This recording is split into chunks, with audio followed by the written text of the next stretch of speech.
dimineața, dragilor, sunt Victor și bine la un nou video. Astăzi vreau să vedem împreună cum merge noua minunăție de joc Mouse PI for Hire pe consola portabilă ROG Xbox LIX. O să trecem evident ca până acum până toate setările și cum putem face să jucăm GOTY-ul ăsta al doilea de anul ăsta la cele mai mari cadre pe secundă pe consola asta portabilă. O să înregistrăm gameplay-ul ca până acum prin Elgato 4KX ca să nu pierdem niciun strop de cadre pe secundă. Dragilor, nu mai pierdem nicio secundă. Haideți să vedem cum arată Mouse PI for Hire pe consola ROG LI Xbox X. Bine, dragilor, suntem pe Steam și hai să intrăm în Mouse PI for Hire Lego. Suntem în minunăția de joc, al doilea GOTY personal de anul ăsta. Ok, pentru prima fază trebuie să începem cu 720p, fiindcă obiectivul nostru de astăzi e să avem cât mai multe cadre pe secundă și asta evident că o să obținem jucând în 720p. Bun, deci suntem pe modul de turbo, cum știți bine că îmi place mie. O să trecem și în 1080p, 900p nu prea îmi place, fiindcă, deși un best of both worlds, da, nu prea joc pe 900p, fiindcă sunt destule glitch-uri la rezoluția asta în multe jocuri. În fine, cam astea setările și mai multe o să facem din joc. O să dăm și new game, dar momentan hai să intrăm în setări. Deci bun, la gameplay ce mi-am pus eu, să fie auto skip dialogues pe on, ăstea motion sensitivity, am pus lens distortion on, head bobbing, dash effects, ăstea sunt ok toate, fiindcă fac parte din gameplay și fascinant să le vezi. La graphics aici ne interesează pe noi rezoluția, o să începem cum v-am spus în 720p pe borderless, field of view l-am pus care era cred că la 100 în mod normal, eu l-am pus la 110, frame rate limit aici am văzut că dacă îl pun cu V-Sync-ul pus pe 120 de cadre pe secundă, avem parte de niște glitch-uri și după cum puteți vedea,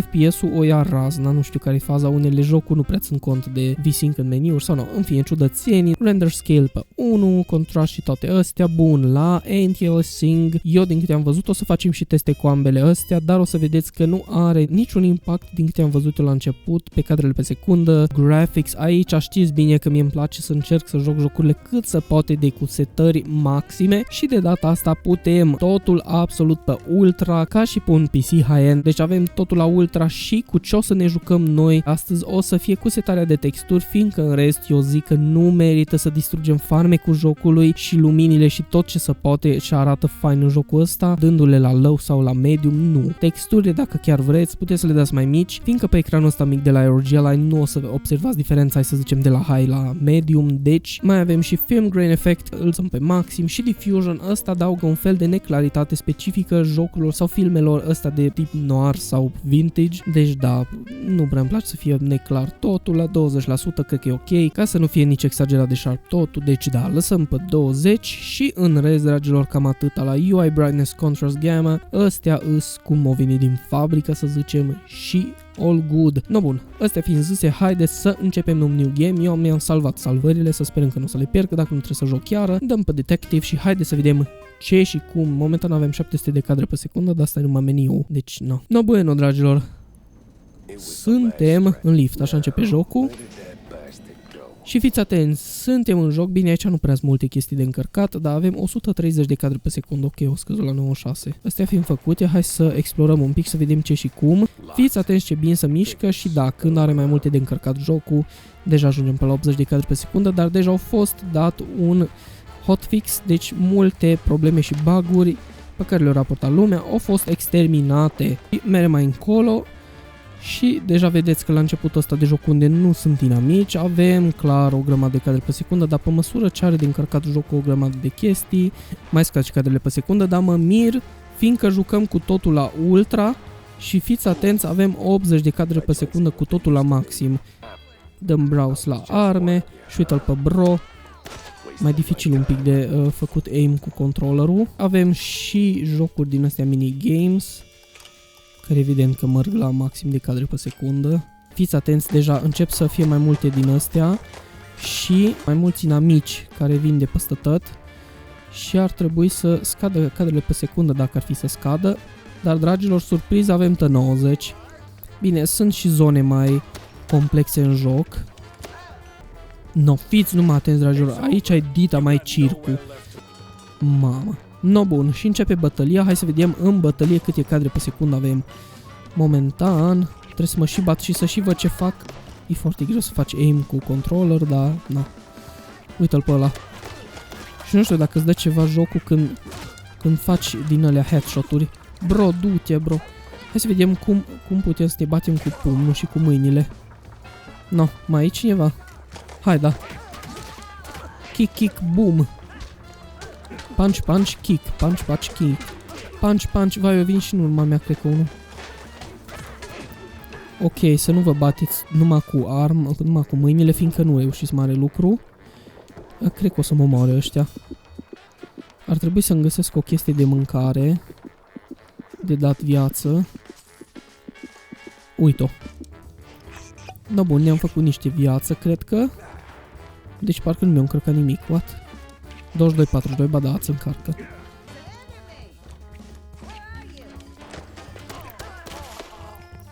Bun. Merg mai departe, nu o să iau toate fiecare chestie, fiindcă, aoleo, bro, stai. Ajută mult să dai și kick. Luăm plastic bottle, deci n-am putut să cred că merge așa fain jocul bine. Aici e o zonă cu foarte mulți pereți. Uită-l pe bro cum fuge. Ok, avem și secrete și tot felul, putem să facem comics din secretele pe care le găsim și putem să... No, fiți atenți aici cât e de complexă zona asta. Și avem 97-99 de cadre pe secundă. Ăsta e șorecul principal care e rău. What? No, bun. Și în zona asta, hai să vedem câte cadre avem. 87. Dar deja îs 120. Cred că o să fie și zone mai complexe de atâta. Astea fiind zise, aici avem, și în timpul bătăliei am avut 120 de cadre pe secundă, deci pur și simplu nu prea avem ce testa. Zău.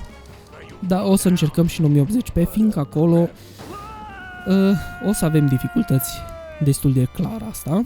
Da, dragilor, am ajuns în orășel, fiți atenți, aici avem, aici de-abia scădem la 70 de cadre pe secundă, sau numai acolo am scăzut, what? Și fiți atenți, suntem la teatru, unde iarăși e o zonă foarte periculoasă și o zonă care scade mult din cadrele pe secundă. Aștept să găsesc o zonă unde putem face cum trebuie testele. Eu cred că asta ar putea fi zona aia. Fiți, dragilor, atenți, suntem la teatru și avem 87 de cadre pe secundă cu totul la ultra.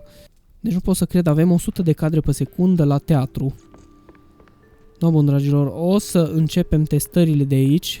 Până acum am jucat la 720p cu toate setările la maxim. Merem până în teatru. O să facem asta de fiecare dată. Și aici am scăzut la 79 de cadre pe secundă. Deși nu-i bătălie, dar ați văzut oricum și până acum cum rulează jocul la setările astea. Iar acum o să merem și o să creștem la 1080p să vedem câte cadre pe secundă și cum se comportă consola la rezoluția aia. Bun, dăm apply și să nu uitați să schimbați și din Armor Crate, că se pare că jocul nu dă change automat. Și astea fiind zise, avem 1080p cu toate setările la ultra și deja în meniu putem vedea că avem sub 60 de cadre pe secundă, iar în joc, wow, 65, ok. Și drept să vă spun, se vede superb.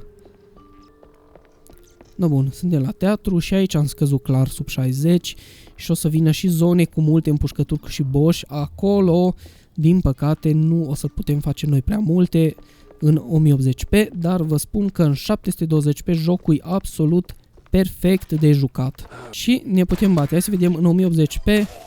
Momentan 70 de cadre pe secundă avem și e foarte, foarte jucabil. Fiți atenți, dragilor, suntem înapoi în oraș, am ieșit afară. Și în oraș cu toate la ultra avem 65 de cadre pe secundă. Wow. Deci chiar optimizarea la jocul ăsta e top. Și ar zice lumea, vai de mine, o zi și Skelly că vai de mine. Aoleu, bro! Nu mai am glonțe. Nu mai am glonțe. Am luat glonțele, ok. Bro, ce nervant e ăla. Eu tot încerc să le dau headshot. Și nu știu dacă îmi pune puncte în plus, dar ar face bine. No, bun, suntem în orășel și avem peste 60 de cadre pe secundă. Aruncăm asta în aer în 1080p. Haideți să vedem. Deci a scăzut un cadru pe secundă. Uite cheița. Am explodat și asta și n-am avut nicio scădere bruscă foarte majoră de FPS.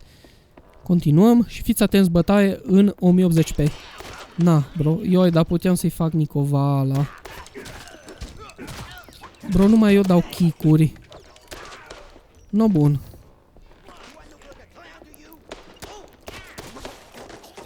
Aoleo, bro. Și asta e foarte fain, că poți să te joci ca în shootere, așa. Poți să te pui crouch și să încerci să dai headshot.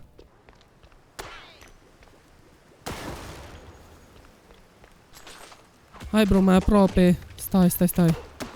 Vreau să vină la mai aproape ca să explodează chestia aia. Nu i-a afectat, nu cred. Bro, dar ce țintă are ăla? Ăsta are glonțe infinite, hai no.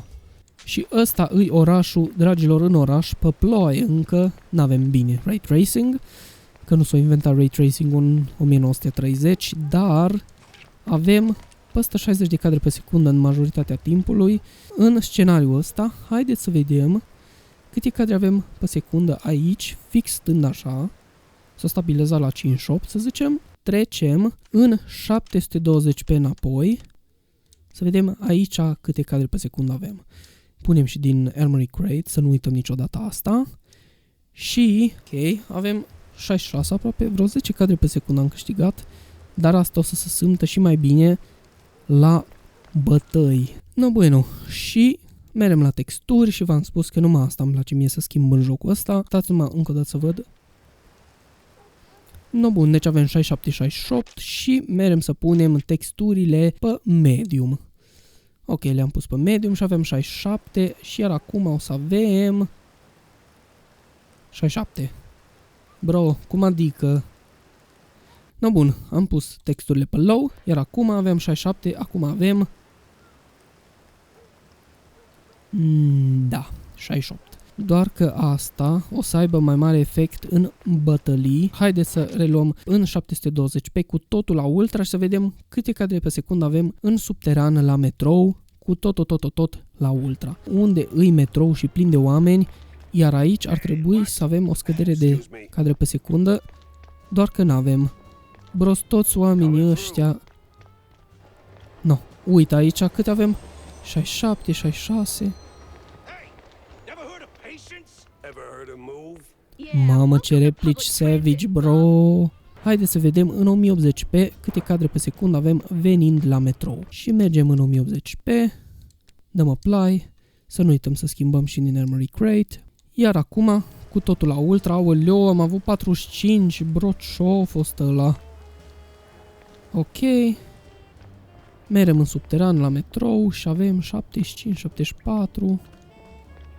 Ok, păcat că nu mai vine trenul acum, dar oamenii ăștia tăți aici și să mișcă fiecare. Și avem 63. Trecem înapoi pe 720p. Haideți să continuăm un pic să vedem și în alte zone. Când auzi gongul ăla, e clar că începe. Bro, voi veniți deja. Deci da, avem 70 de cadre pe secundă în dita mai bătălia. Hai să încercăm și explozii.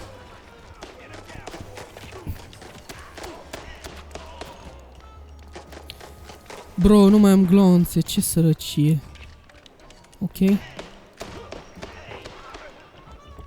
Bun, mi-am luat casca. Îi dăm un kick. Vai de mie, ăsta ne omoară acum. Zic că nu mai sunt, zic că nu mai sunt, că nu mai am viață. Bum și kick, bum și kick. Bum și kick și ție, bum și kick și ție. Mergem și ne războim cu ei, bum și kick. Mamă, dar nu prea are... N-are putere ăsta.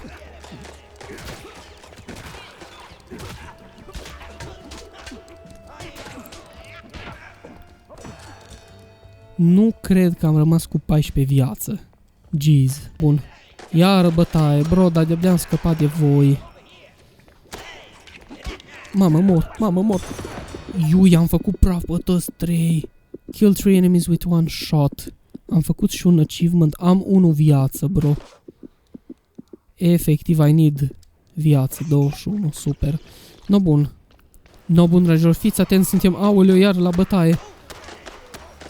Avem 56 de cadre pe secundă în 720 pe watt. Deci dacă când îi mai mult de încărcat în depărtare, acolo e destul de limpede că scad cadrele pe secundă. No, bun, și am ajuns în orășel, unde e punctul nostru de bază, unde putem să cumpărăm chestii, să vorbim cu oamenii și toate cele. Cred că aici o să putem face cel mai ușor și constant testul de FPS. Deci da, avem 70-80 stând pe loc, se mai stabilizează, aici e oficiul nostru.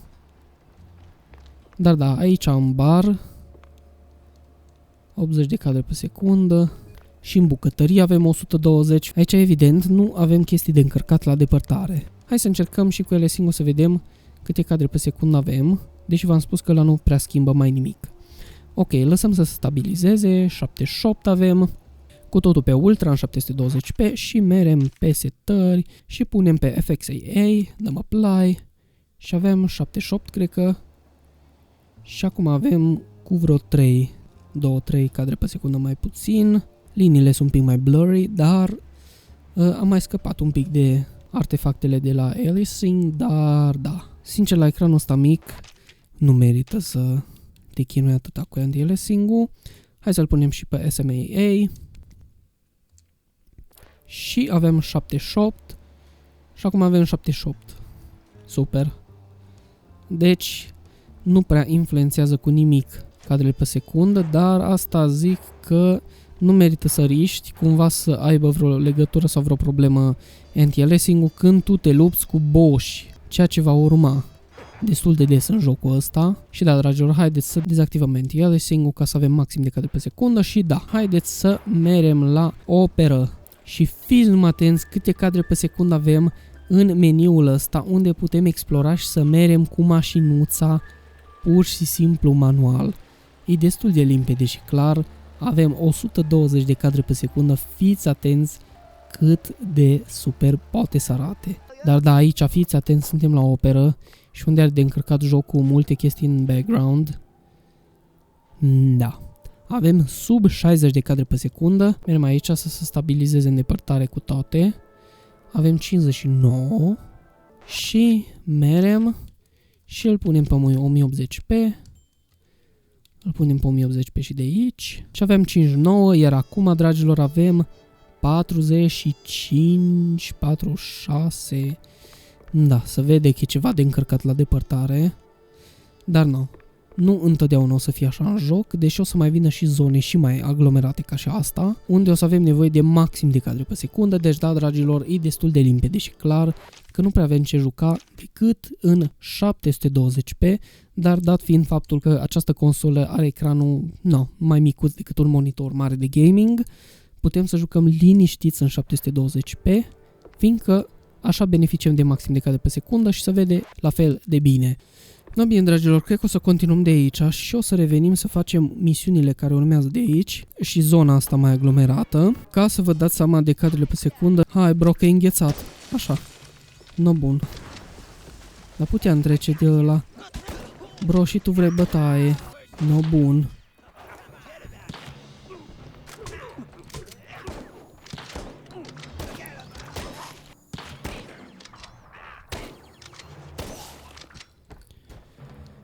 Mai avem pe ăștia doi. Du-te, bro, de aici. No, bun, astea fiind făcute, hai să dăm un load, să mai facem faza asta încă o dată, dar în 1080p. No, bun, suntem înapoi în același loc și haideți să trecem în 1080p să facem zona asta și să vedem ce spor avem la bătaie în 1080p. Deja suntem pe sub 60 de cadre pe secundă. Trebuie să ajungem la băiețașul ăla. Și de aici o să iasă unul. De aici o să iasă al doilea. Bro, da. Ok, am dat knockout. Și l-am putut sparge. Luăm niște din astea. Ok. Avem TNT. Uite-l pe bro. Writers Unite. Mamă. No, bun, și suntem înapoi la zona asta, avem 90 de cadre pe secundă, what? Ok, ideea e că jocul se comportă chiar bine în multe situații, doar că mai sunt dipuri în performanță, chiar și pe... și în 1080p și pe 720p, deci nu prea e conclusiv, să zic așa. Dar da, cele mai multe cadre pe secundă le ai evident în 720p, De-aia și eu recomand să jucăm doar în 720 pe jocul ăsta.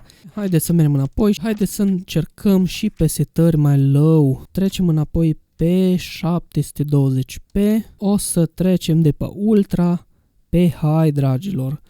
Nu prea îmi place, dar să vedeți și voi toate preseturile cum se comportă. Dăm apply. Bine cum trebuie să dăm restart la joc. Și nu prea văd mare circ în cadrele pe secundă, deci hai, dați. Bun, ăsta și cu ăla. Și tu, bro. Nice. Bine, uneori se mișcă mai bine un pic când ești pe lângă din astea, pe lângă pereți. Bun. Eu omorâm pe câțiva aici și după aia trecem înapoi să vedem pe... Stai, bro, nu mai am gloanțe pe ăsta. No, bun, l-am omorât pe ăla. O chemat pe alții de ai lui. No, bun, dragilor, mergem înapoi și să vedem și pe altă setare cum arată. No, bun, și să vedem pe medium acum. Bro, dar deja se vede, aoleo, rezoluția, sax, rău. Și nici nu avem mai multe cadre pe secundă, deci, sincer, n-aș juca la mai puțin de ultra, fiindcă nu câștigăm nimic. Se pare că doar un pic, dar, sincer, jocul e prea frumos ca să nu-l joci pe ultra. Bro, shut up. Aici văd că mai avem cam 100. Deci da. I-am dat one shot la bro. Iar aici o să-l avem din nou pe nătăflețul ăla.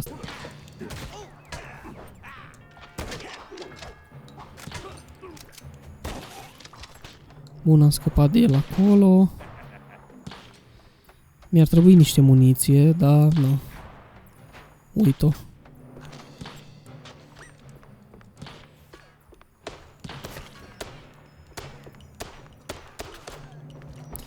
No, bun, și avem vreo 70 de cadre pe secundă aici. Haideți să mergem din nou la același loc. Mergem la setări și hai să vedem pe, da, avem low și custom, ok.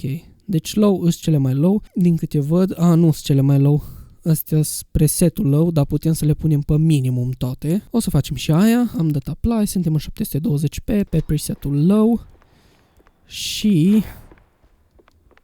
no, bine, poate cam acum numai avem ceva câștig de cadre pe secundă. Dar sincer... bine, animațiile și toate astea sunt cam la fel. Bro, ăsta eu intrat în perete, not fair, bro. Explozia, 90 de cadre pe secundă, 70. Pe bro l-am terminat. No, bun, și aici... hai. Ok. Bun. Bro, ce nervant e ăsta, pe cuvântul meu, dacă nu. Ok. Nu, stai că ți arăt eu. Bro, și l-am terminat. Nu l-am terminat pe bro. Acum l-am terminat pe bro. No, bun. Să trecem înapoi și să le punem și pe minimum totul. Ok, suntem în 720p. Iar acum le punem toate pe absolut low ce se poate. No, bun. Acum suntem pe minimum. Și avem 80, 90. Bun, pe aici avem vreo 76 de cadre pe secundă. Ok. Bro, nici pe low nu arată oribil jocul, dar sincer e păcat să-l joci așa. Da, aici deja avem 100. L-am omorât. Explozia.